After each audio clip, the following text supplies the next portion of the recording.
Yeah. Okay. Good morning, everyone, and we want to thank you for coming, our hearty breakfast crowd. Sorry about that mic mishap there. I didn't say anything about the Bombers leaving in 5 minutes, so that's good. But I am Gary Huggins, and I am Executive Director of the Commission on No Child Left Behind at the Aspen Institute. And this morning we're here to talk about effective education philanthropy and the critical role that these folks and others play at this sort of very timely and important moment for education reform. I think we all know the challenges. We have unacceptable achievement gaps that continue. Even our high performers don't compare very well with their peers around the world. And our poor performance in general affects all sectors of American life. On the plus side, we have more data on student performance than we've ever had before. That's shining an important light on those achievement gaps. And there's no more invisible children. That we really are having an honest conversation about what's going on out there and what needs to be changed. We have more entrepreneurs and change agents than we've ever had before in education, in an enterprise that's changed very little in over 100 years. And we have an education reform community that's very diverse, the civil rights world, the business community, lots of different players coming together and beginning to look and feel like a movement at this important moment of opportunity, which I think is exciting as well. But as we talk about education philanthropy and how funders play to their strengths, we want to talk mostly this morning about how do we maximize and measure their impact on student achievement in particular, and how do we coordinate efforts, as they play to their strengths to reach common goals. We have a great panel here that covers the waterfront on education philanthropy, everything from affecting policy at the national, state, and local level, scaling promising innovations that are happening out in the education reform world, partnering with schools and communities to help improve conditions there, educating the education consumers in innovative ways, and even changing the K-12 paradigm completely, which I think you'll hear some interesting things on that as well. Next to me, John Deasy is the Deputy Director of Education Programs at the Bill and Melinda Gates Foundation, and will continue to do that for a short time. John will soon leave to lead the Los Angeles School District in their K-12 programs, and so we're excited about that. Connie Yowell is Director of Education Programs at the John D. and Catherine T. MacArthur Foundation. Pardon? I'm just noting to them that you didn't go in order. Oh, and I'm completely out of order. And everyone that's watched public TV knows those names and those initials, John D. and Catherine T. MacArthur Foundation, right? And very interesting thinker on this stuff. And I think some of you have heard her in a previous session. I think it's going to be a fascinating conversation. Marty Barrington, and I learned from Marty that our friends in Altria are not into titles. Last night we had a conversation about that. He does have a very impressive one, and among other things at Altria, I'll go ahead and use it. What the hell? Among other things at Altria, he oversees their corporate giving and philanthropy efforts. So we're glad to have Marty with us. Laysha Ward is president of the Target Foundation, and we're also very proud to say one of our commissioners on the Commission on No Child Left Behind. So what I want to do is give each of these folks about 5 minutes. To tell you a bit about what they're doing in their particular space. And then we'll have a conversation among us here, and then as soon as we can, bring you guys into the conversation. We're going to start with John, and this time we will go in order down the line. So, thank you. So thanks. About 2 years ago, the Bill and Melinda Gates Foundation began to roll out the investments in their new strategy. It was the first 9 years of a strategy, and the second 10 to 15 years of the second wave of the strategy. And the piece that I had the privilege of working through is the effective teaching work at the foundation. So what we have been endeavoring in the last 2 years is how to think about really game-changing catalytic investments that would help public school systems and systems of public charters totally rethink the effective teaching work through rethinking the human capital work. So how do districts fundamentally rethink effective teaching in ways as to how we hire, how we retain, how we terminate, how we promote, how we compensate, how we award tenure if we do, and how we think most significantly about who's in front of which youth. And so we worked with the foundation, and Bill and Melinda were incredibly thoughtful in allowing us to think somewhat differently about the process of giving. So we began to think through the investments, which were going to be, at least a piece of them, very, very large investments in very deep, concentrated places to create proof points around this issue. And so we scanned the entire United States set of school systems, a little over 35,000 of them, and began to apply a series of filters, size, demographic. Obviously, we're investing where youth live in circumstances of poverty, and youth have lots of challenges in keeping with our mission. And then narrowed the list to about 78. So if school systems were extremely large, they fell out because our investment would be so diluted. They were very, very small. They fell out because our investment would be possibly overwhelming around that.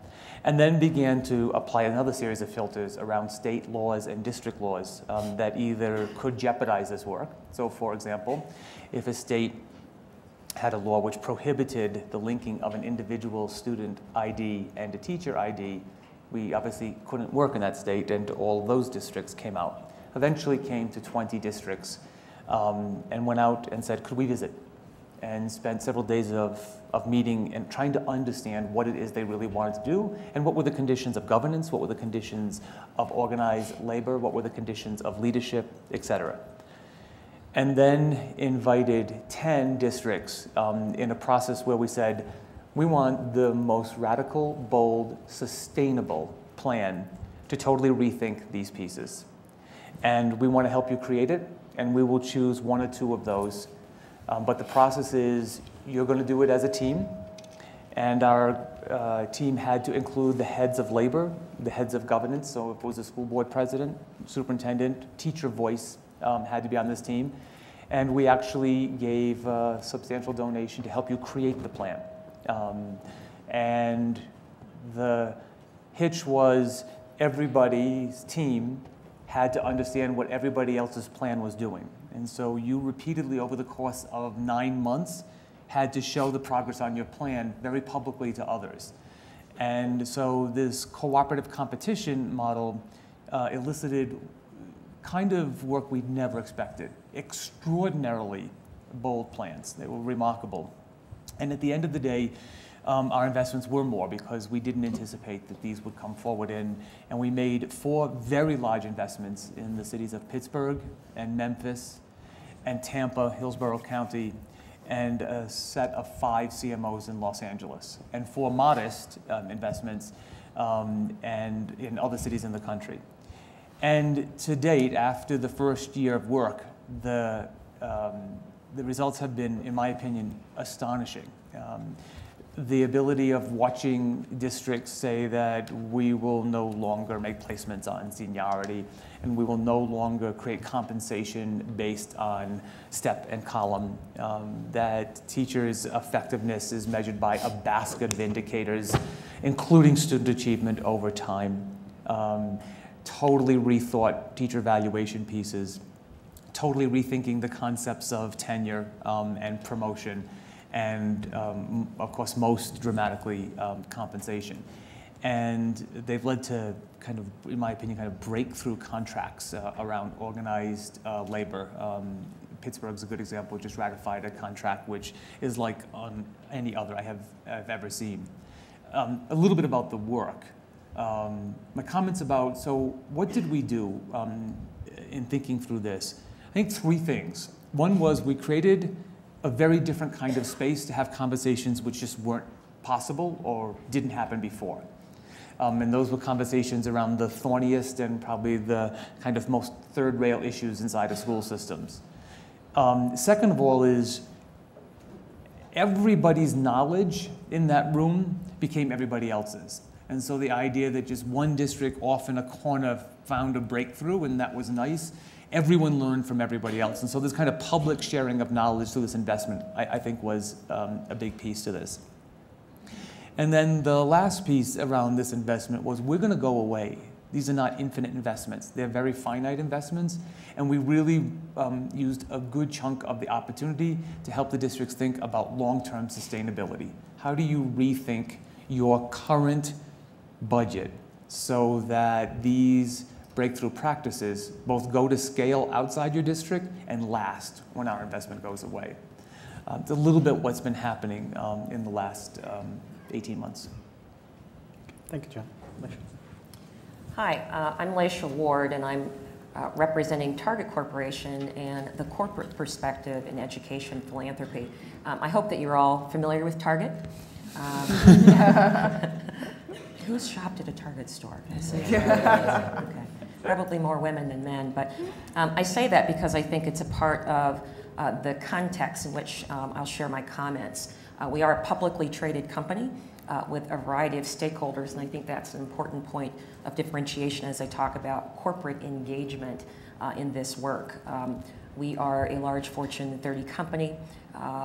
We have over 350,000 team members, or employees, we call them team members, who work for us in over 1,740 stores and business units around the United States, 49 states to be precise. And so while we are national in scope, we're very, very focused on having local impact. So that context is a very important one. In fact, 19 years ago when I started with our company, I started out in a store as an hourly team member. Probably sold something that you're wearing now to you if you've had it for a long time. But that context of really engaging at the local level and ensuring that there is a voice of that team member who is on the front lines is a very important piece of how we do the work. So serving as an advocate, certainly for the voice of that team member as well as our guest, which is what we call our customer. So from a corporate perspective, I think it's important to think about a few things. And one of those is strategic focus. It's been very important for us over the years to think about where do we want to prioritize our resources, because we can't be all things to all people. And so having focus is an important part of our success. Really making sure that we differentiate what we're going to do in this space, and we're continuing along that journey in terms of differentiation, so that we're really leveraging our unique assets and strengths as a retailer to help solve challenges in the education space, and complementing, quite frankly, work that others are doing, and not pretending to be an expert in something that we just don't have the expertise in, that we can help amplify or perhaps bring a voice to, but not be that expert. We also look to collaborate, connect, and integrate where appropriate. Again, really thinking about ways that we can be more efficient in delivering solutions in the K-12 education space. And then finally, impact. Where is it that, like in all other parts of our business, we can get results? And so as we talk about results with the nonprofit sector, we want to make sure that we're doing all that we can to make it very clear what our expectations are relative to results, and that we're partnering, quite frankly, to be able to articulate the goals, what those tactics are going to be, how we're going to measure those short-term milestones to show progress along the way, and then ultimately what long-term outcomes are going to be, which requires a great deal of collaboration. I'd say it's important briefly to have a step back, to take a step back rather and look at the historical context of our company's giving program to truly understand what rethinking education philanthropy means for us. And our company has had a long history of giving in the community. And I like to think of the Dayton-Hudson family who founded our company as early social entrepreneurs. Before that term was a trend, they were clearly pioneers. The company was founded in 1946 with the premise that doing good in the community would also ensure that the company did well, and that they weren't mutually exclusive concepts. So we started giving 5% of our income back to the communities in which we did business in 1946, unheard of at the time, and quite frankly still unheard of today. I think the average corporate giving program is somewhere around 1%. So the idea that in good times and in bad, we continue to provide 5%, in addition to the time, talent, and expertise of our team, I think is really quite extraordinary. I do think, though, that we've had to, over time, continue to refine the focus of that work, and that's where we've been spending our time rethinking what education philanthropy could and should mean to us. Since 1946 or 1962, if you fast forward to Target, because Target was a startup company out of the Dayton-Hudson Corporation, and it was the child that did very well and overtook its parent. And subsequently, our corporation is now Target Corporation. But when founded, we also began giving 5% of our income. And I recall when I first moved to the Twin Cities from Chicago for the company 11 years ago, we were giving $1 million a week as a part of that commitment to 5%. At this point, we're over $3 million a week. And based on the profitability of the company, are doing forecasts for when we think we'll be able to get to $4 million a week and $5 million a week. And so for us, we're also very focused on sustainable growth. How is it that we'll be good stewards of those resources and do it in a way that is done in a way that manages our capacity to do that work, and then for our partners to take in that work in a meaningful way. So for some 60 years, we've given primarily in the areas of arts and social services. Over time, added financial resources to support our volunteerism and service endeavors. And it wasn't really until the last 10 to 12 years that we started funding in education. And so I share that because I think folks think that we've been giving in education much longer than we have. Our first test to give an education started in 1997 out of a collaboration internally to roll out our proprietary credit card. So in our company, we work to ensure that community giving is integrated into every aspect of the business. So when you talk about our corporate mission and vision, we talk about being the best company ever for our guests, for our team members, for our shareholders, and for our communities. So everything has the lens of thinking about how do we articulate and add value to all of those stakeholder groups, and community is built in from the very beginning.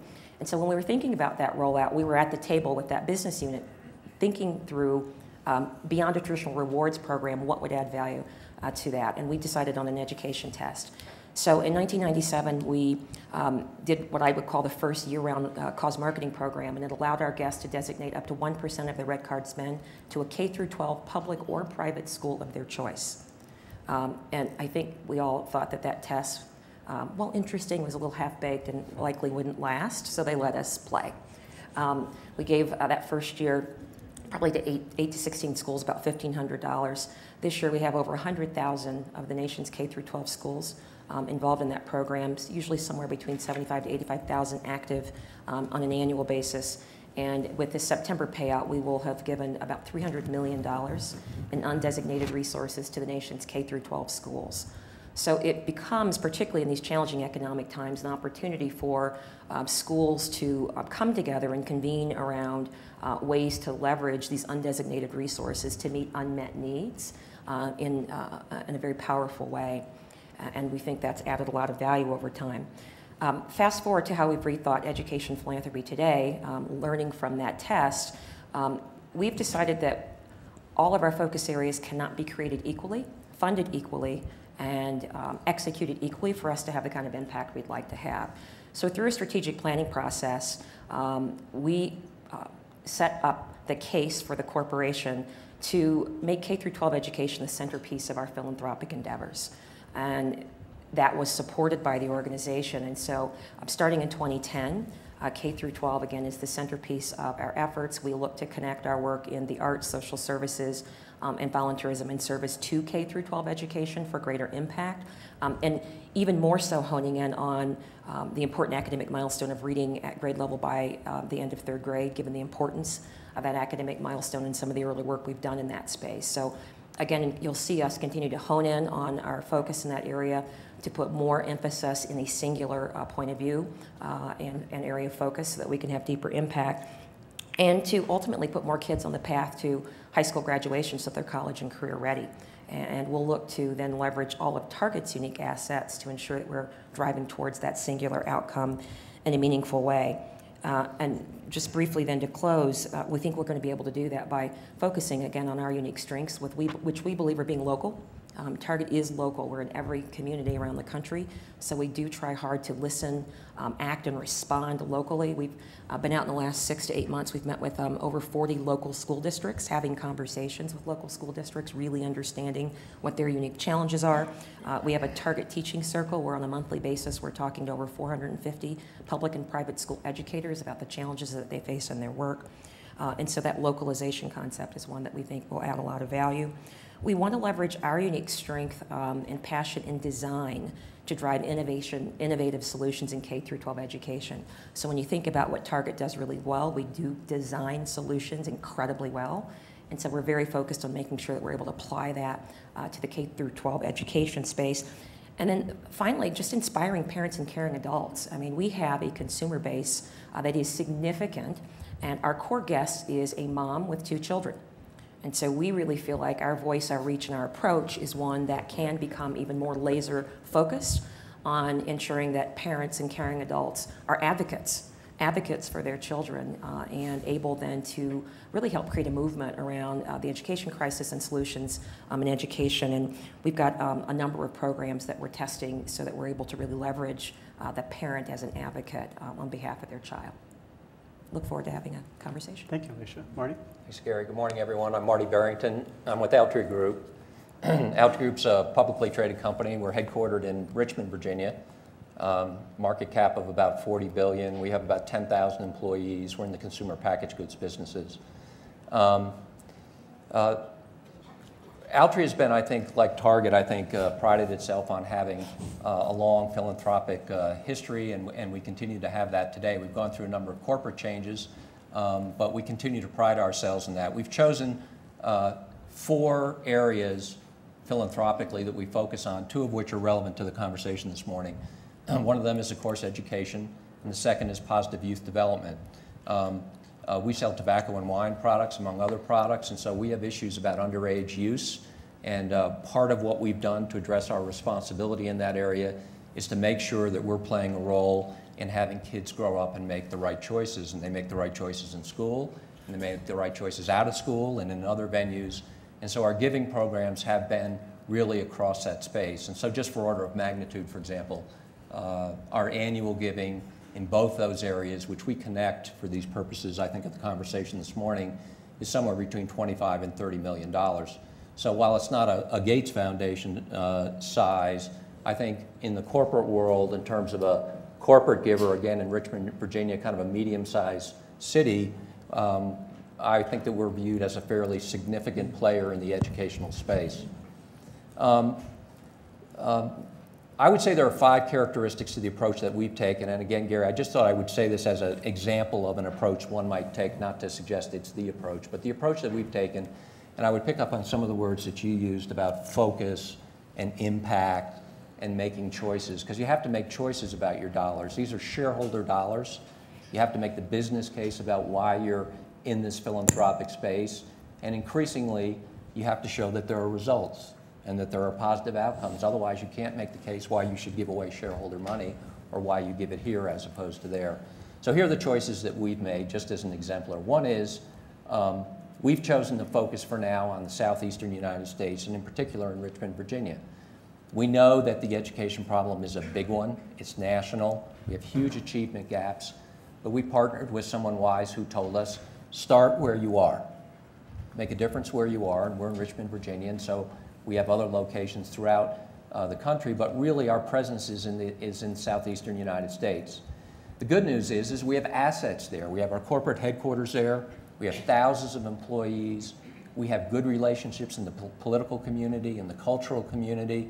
We're blessed with great universities, Virginia Commonwealth University, University of Richmond, the University of Virginia, one of the greatest public institutions in the country, is 60 miles up the road.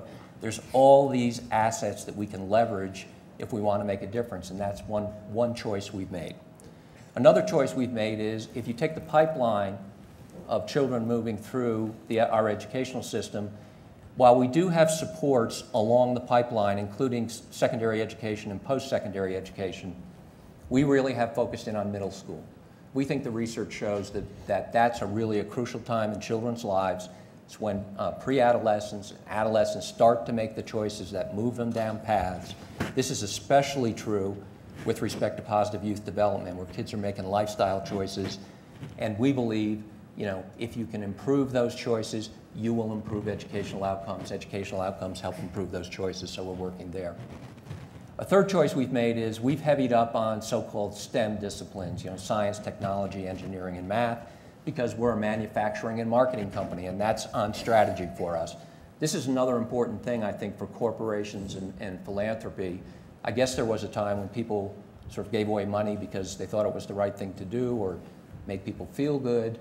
Almost everyone I know who's working in this space now gives money in a focused and a targeted kind of way because it's on their business strategy. It makes the business case for why you should support this. And for us, those disciplines support that. We need engineers, we need finance people, we need mathematicians. I'd say the fourth choice that we've made, and if there's one thing I guess I would ask you to take away from our story, it's probably this. The things that we support are almost always intended to strengthen the system. We try to avoid the temptation to support this initiative or that initiative or this small cohort because they're all worthy and they all deserve support. But like most big businesses, we run off of business systems, and we believe outcomes result from superior systems. So I'll give you an example or two in a moment, but we're interested in improving the educational systems around leadership, around governance, around school boards, around superintendents, around teacher preparedness, because that's the box within which our children move through the system, and we believe that's a sustainable approach to making a difference as opposed to this program or that program. And then the last, and it's a word I heard you use also, Laysha, is connectedness. You know, the only thing that's better than having one great system that works is connecting it to a bunch of other systems that work.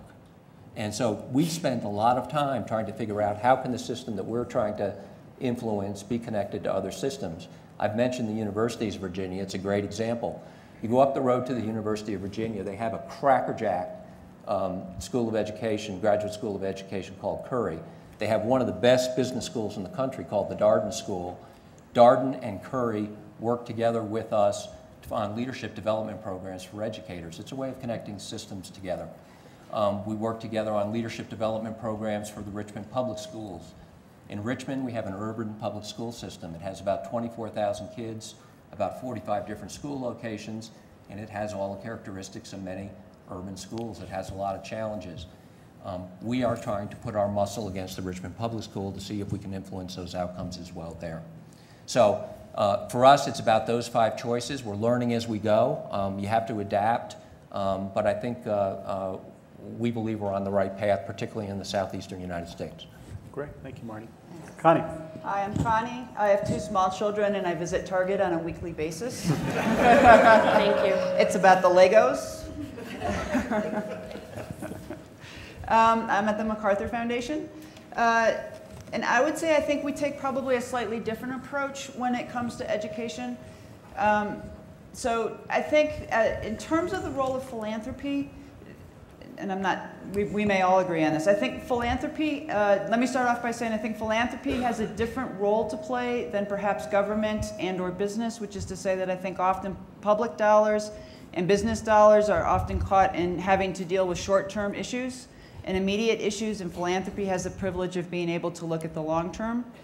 And I would say that education, because of the rapid changes that are happening due to technology and the changes that are being ushered in by digital media, is actually at a time, we're at an inflection point, and perhaps at a time of radical change, being ushered in as radical as when the printing press was brought in.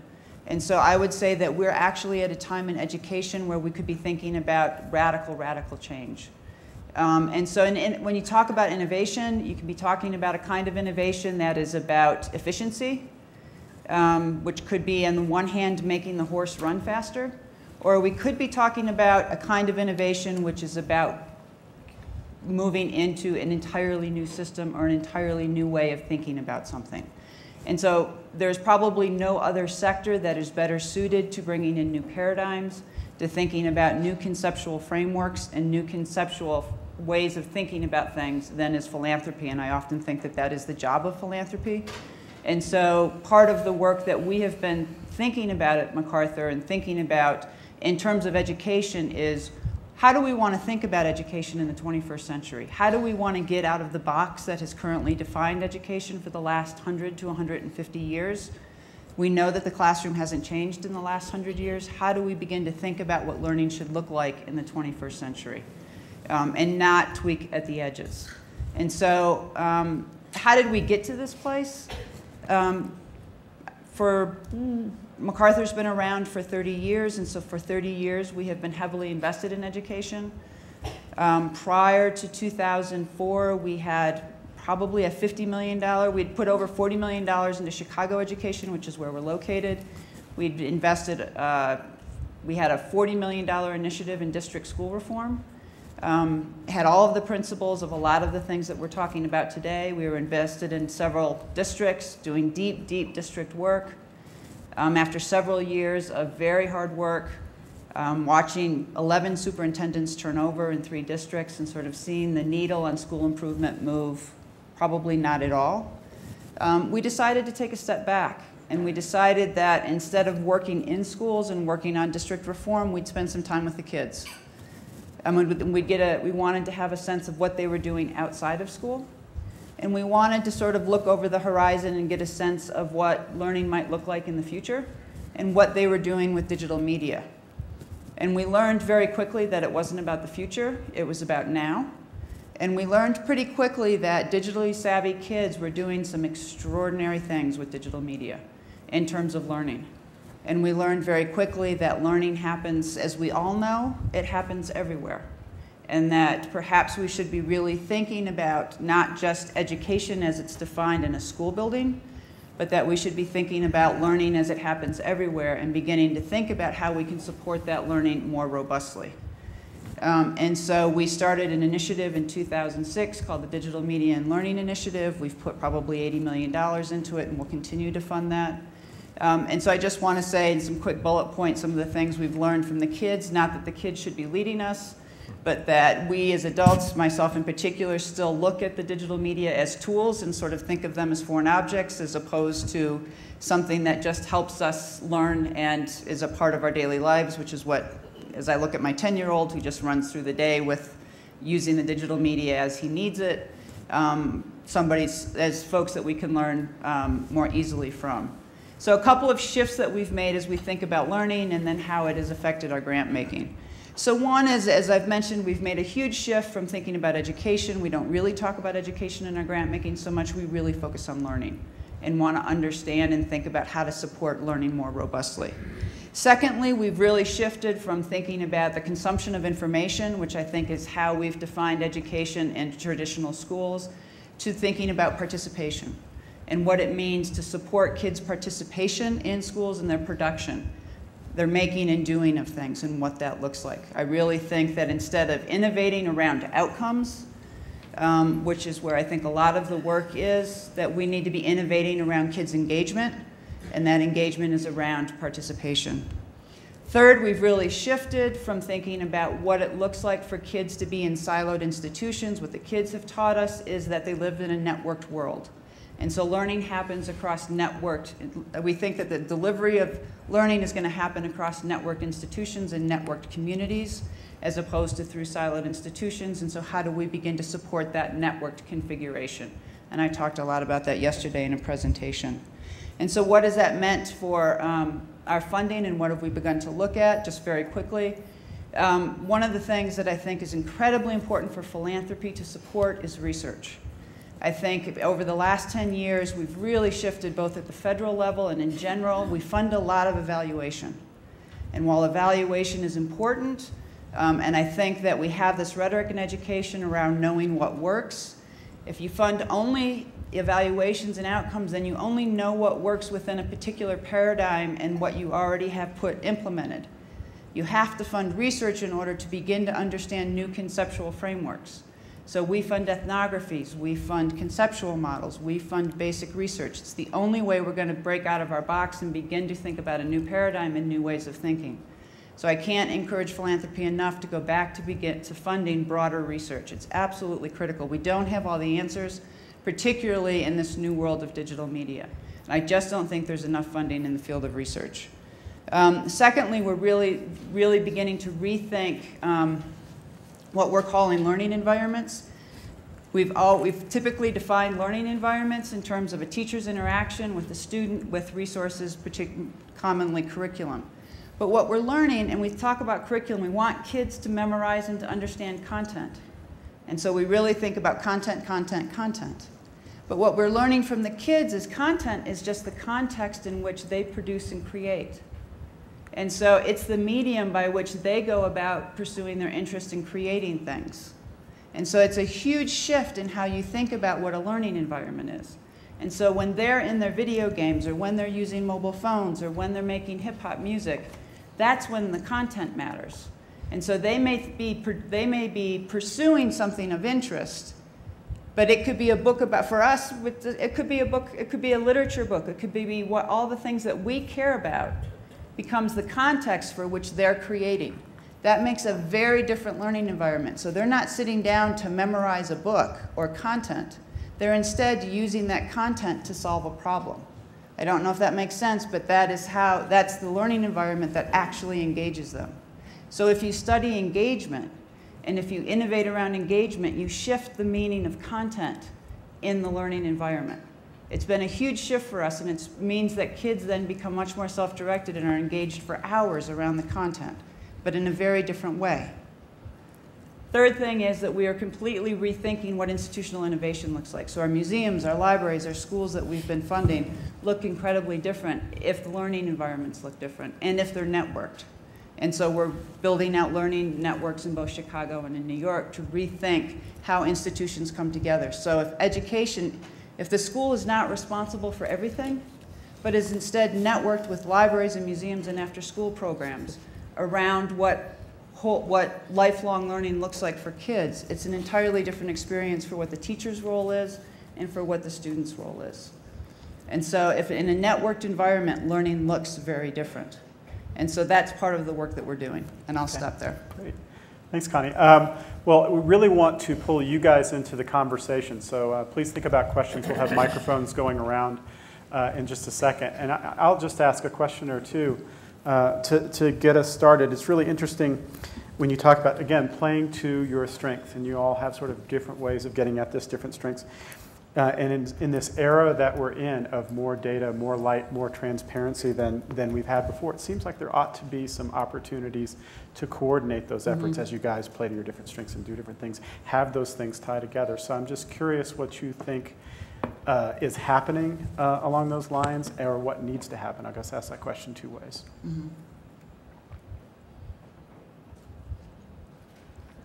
In terms of foundations or maybe partnering? A third way. In terms of foundations partnering? Yeah, partnering and tying these things together. We sort of have a similar vision, going a similar direction. We have this sort of budding idea about an education reform direction and how it fits together. We have real transparency and light about student achievement and performance and the results we're getting. Okay. Where does that create opportunities for us? I'll be happy to jump in. Okay.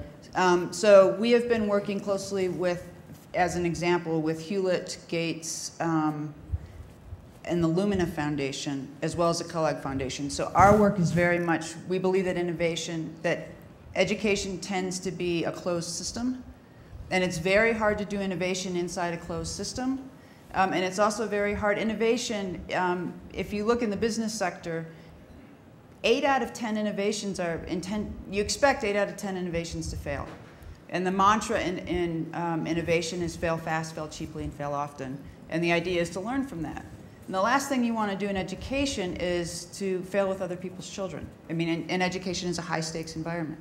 So if we're a foundation that's willing to take high risks, and we're setting up test beds that are outside of school, and where kids are volunteering and really actively engaged in the test beds, and it's a low-risk environment, then the ideal opportunity then is to move through those innovations and then partner with other foundations who are willing to then take the successes, the 2 or 3 successes, and move those into the school environment. And so that's our partnerships with Gates, for example.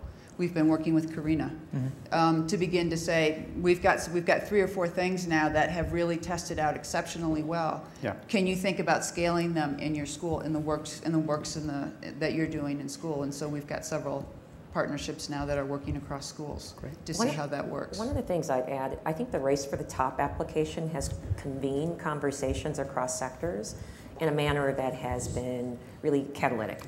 And it's really allowed us, often in communities around the country, to better understand how varying sectors are attacking the issue. And there's been more transparency around what the impact of some of that work has been, and where perhaps it could be strengthened by making some of the work, quite frankly, go away if it's not having the results that perhaps were intended, or how to bring the work together in a more strategic manner.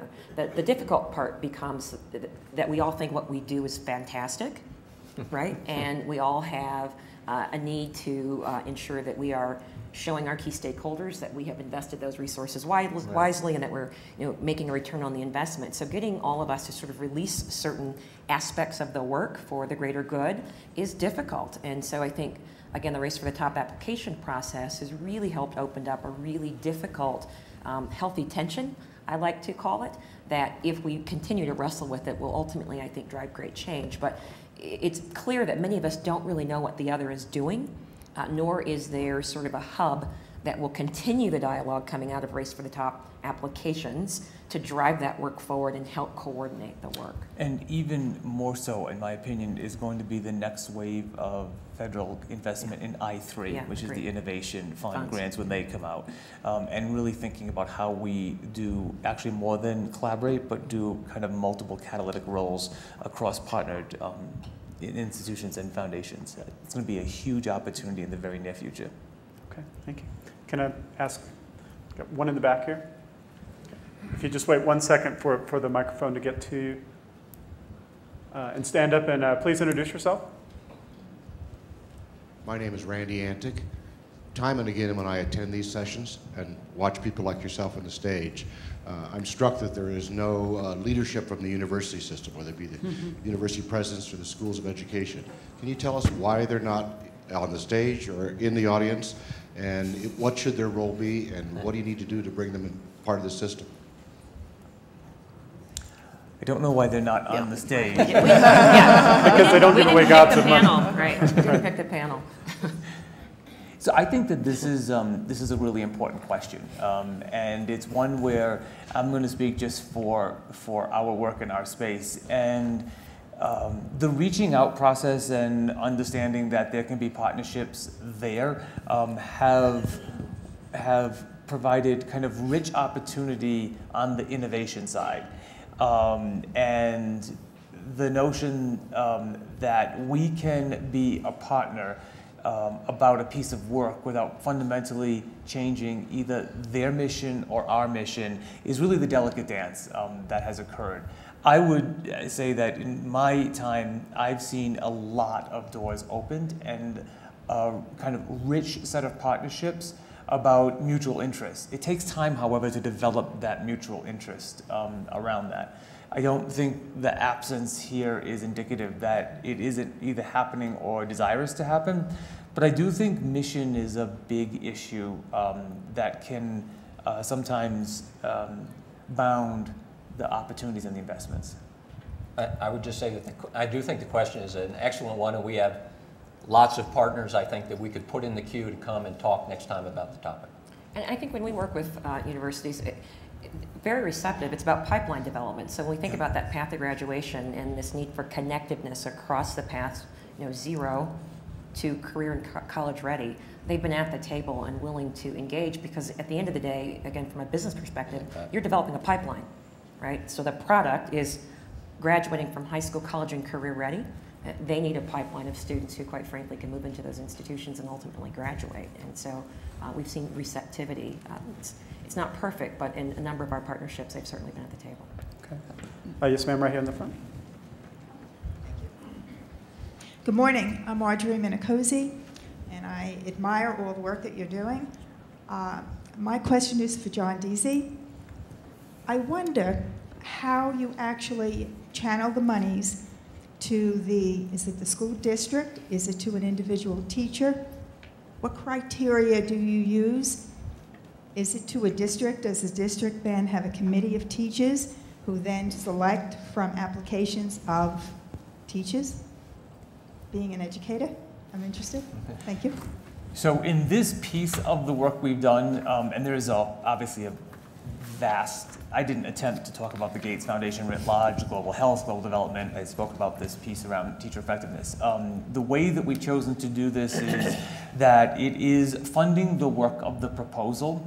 So we chose to be very careful in that. So if districts in their proposal wanted to fundamentally rethink how they compensate, which would be an area that I think would be direct to your question. So they want to For example, rethink that master's degrees are no longer going to be part of compensation that is based on an evaluation system, where in some cases 40% would be value added, another percentage would be on the peer and administrators' review of the teacher's performance.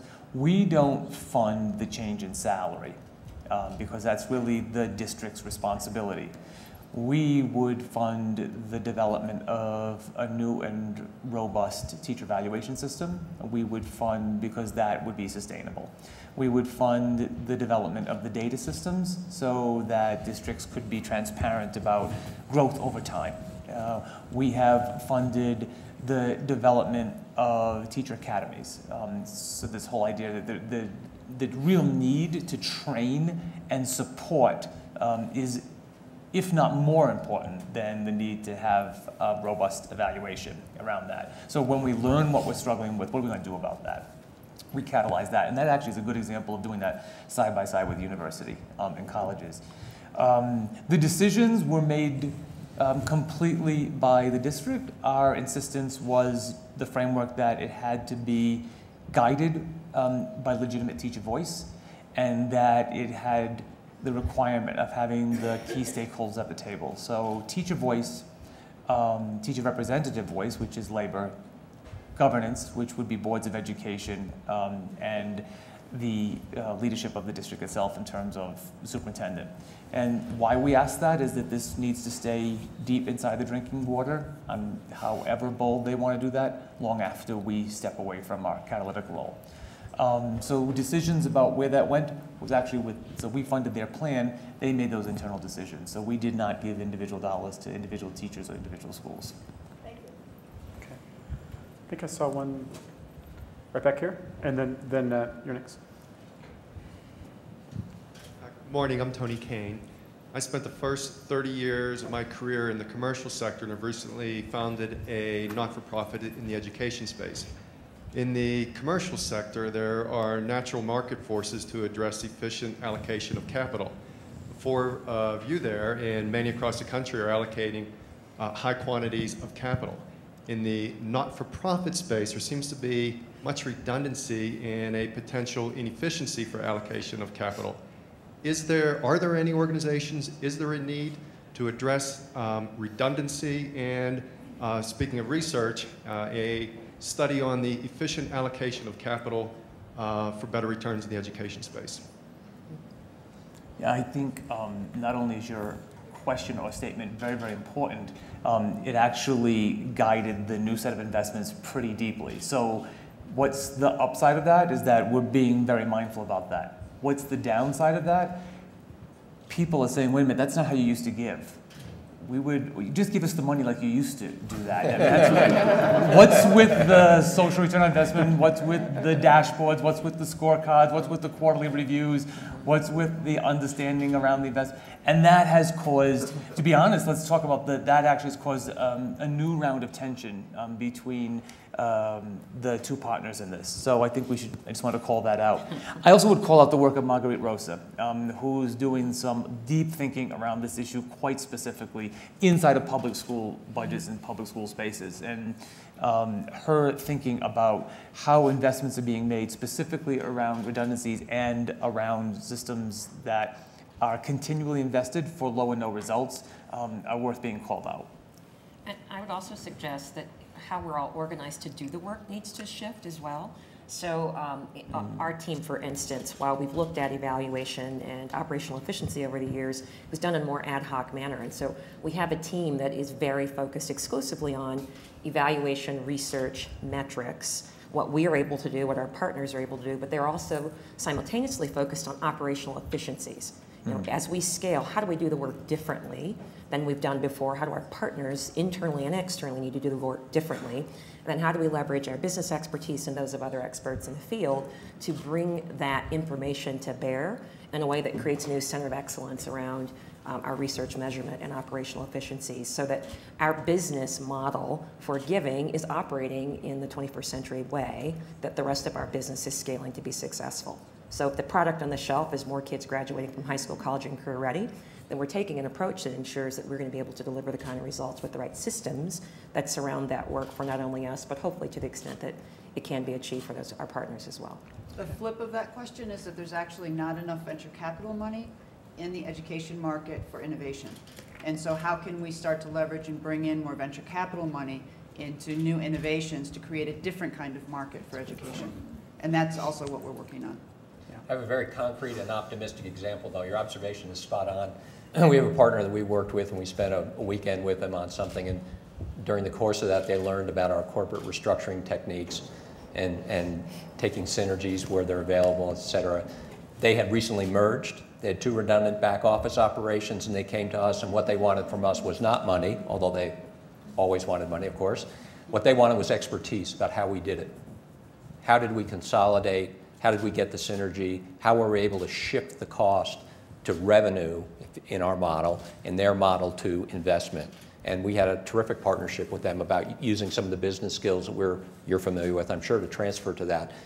Perfectly applicable as not-for-profits consolidate and they build scale. Wow, great. We have one up here. Thank you. My name is Jessica Fullerton. I agree with you on the digital media. I have a 6-year-old grandson whose absolute favorite toy is the iPad. And he uses it for hours every day to research dinosaurs. And now he's moved on to early mammals, and his reading skills are unbelievable because of the iPad. My husband and I have a small family foundation, and we helped to fund a charter school in Richmond, California. Last year, only 1 out of 700 high school graduates had the courses necessary just to apply to college. I think 55% of students in California have graduated from high school. Having said that, I'd like to know why the focus is always on academic high school graduation leading to college, which of course is the ideal, but what happens to the 45% of students who are labeled high school dropouts? Why don't we have the vocational schools and the apprenticeship programs for these kids who are not academically inclined so that they can be a success at an early age? I mean, I want to just offer a personal opinion. They're all academically inclined. So I don't think that there's youth who are academically inclined to be successful in post-secondary and youth who are not. I just firmly believe that and would want to have to state my own philosophy on that piece. And I think the issue is a travesty of justice that we are not calling an educational 911 when we take a look at those data that you point out very accurately so. So getting to and through post-secondary is just simply, quite frankly, an issue of both kind of social justice and economic viability of this country. So there's a pretty alarming report that's been recently posted around the achievement gap and the translation of that achievement gap into a permanent national recession and understanding the effect of not closing that achievement gap. So the investment for us, and we can just use California as a good example because it's very kind of clear about this A through G requirement and graduating college and workforce ready, because we would believe that they would be the same, is that all youth absolutely deserve that basic right, and providing them the choice for career or college is the issue, not deciding that some can be college ready and some can't be college ready early on in the pipeline. So it's the issue of the expectation of the system that all are capable of that, and quite frankly, fundamentally disturbing the system so that it realizes that issue that you pointed out so well, that is just wrong, and that the investment is really about every youth, the belief system. Can I say amen? Is that appropriate in a period? Yes, indeed. Connie? Well, I think that's right, but it also means that we have to jump into the system to understand what it is about engagement and what it is about learning that we're losing those kids so young. And so there's a huge 3rd and 4th grade slump and drop-off point where we end up losing kids' interests and they learn that they're not learners because the system teaches them that they're not learners very young. And so that's part of why we need to start innovating around engagement and around learning immediately. And that's part of what the academic 101 call or 911 call is that you're referring to, is that it's not that we have to start hitting them harder in terms of making them work harder, it's that we have to completely rethink what the learning environment is that we're engaging those kids in. And so what we're seeing from the kids is that even the kids who are not doing well in school are learning extraordinarily well outside of school, because they've got engaging tools and engaging environments, and because they're with their peers who are also learning in extraordinary ways. And so those are the kinds of innovations that we have to start bringing into the school, because in all of the studies that we've been doing outside of school, we see kids who are tested at 5th grade levels for reading who are in high school, being able to read at college level outside of school in different kinds of learning environments.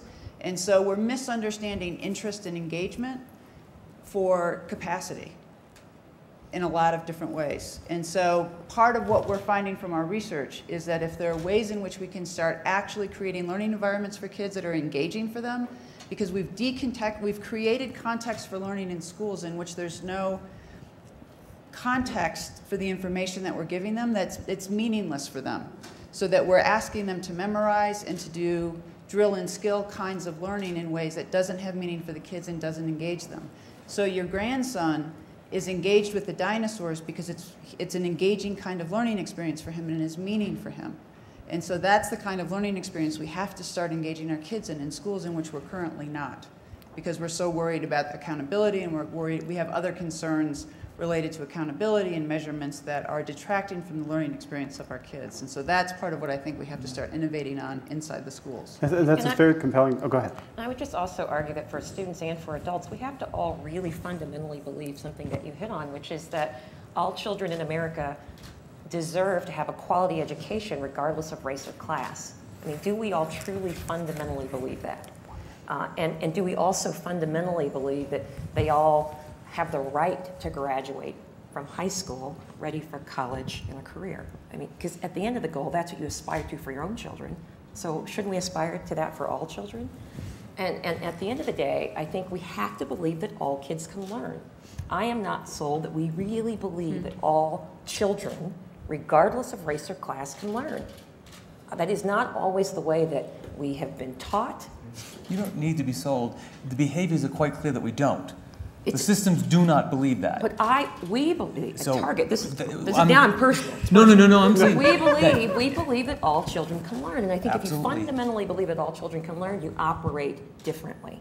And it creates a different set of actions and expectations that drives the work, which says they should be ready for college and a career, because that's what you expect for your own kid. Yeah. And so we want that to be something that isn't for a quarter of the kids or half of the kids, it's for every child in America. And I think one of the big challenges for us is to create this movement that personalizes the work and creates a set of beliefs around it, because at the end of the day, it's sort of those people's kids, not your own kids.